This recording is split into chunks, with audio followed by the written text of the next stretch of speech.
Շնորհակալություն։ Սիրելի քաղաքացիներ, այստեղ նոր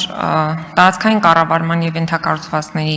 նախարարը հայտարարեց, որ Սամվել Կարապետյանը արել է քաղաքական հայտարարություն իրենց հանձնարարությունից հետո եւ դրա համար սա քաղաքական հալածանք չէ։ Ես ուզում եմ հասկանալ հայ առաքելական Սուրբ եկեղեցուն պաշտպանելը, այդ որ ժամանակից դարձավ քաղաքական հայտարարություն։ Այսինքն քաղաքականության, քաղաքականության մեջ մտնելու հայտեր ներկայացրել։ Այստեղ դուք պետք է ներկայացնեիք կառավարության տեսակետը օրինագծի վերաբերյալ։ Ինչ առարկություններ ուներ կառավարությունը։ Դուք կառավարության ներկայացուցիչն եք։ Այդ ինչ բյուջետային միջոցներն էր, որ լավ չէր հաշվարկվել, այդ ինչներ թերի, ինչներ լրամշակման կարիք զգում։ Դուք դրա մասին պետք է խոսեիք։ Դուք դրա մասին չխոսեցիք, մենակ հայտարարում եք, որ քաղաքականության մեջ է մտել կոնկրետ հեծի սեփականատերը։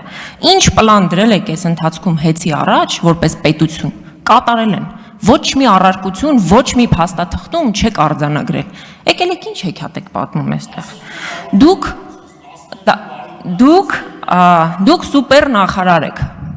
բայց ոչ թե գործունեության իմաստով, այլ ընդգրկվածության։ Եվ այդ ոլորտները, որտեղ որ դուք ղեկավարում եք իրականացնում, այդ ոլորտներում կան խայտառակ ձախողումներ։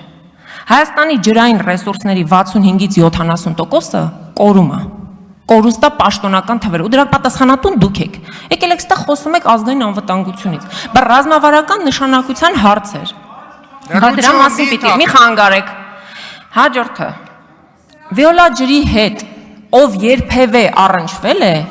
իրեն պիտի համարի աշխարհի ամենադժբախտ մարդը, ամենադժբախտ, բայց դուք վիոլա ջրի մասին որևէ հայտարարություն չեք անում, քանի որ վիոլա ջրի սեփականատերը չի հայտարարել, որ ինքը հայ առաքելական Սուրբ եկեղեցու կողքին է։ Սա է խնդիրը։ Ես գիտեմ, որ Հայաստանի Հանրապետությունն է, բայց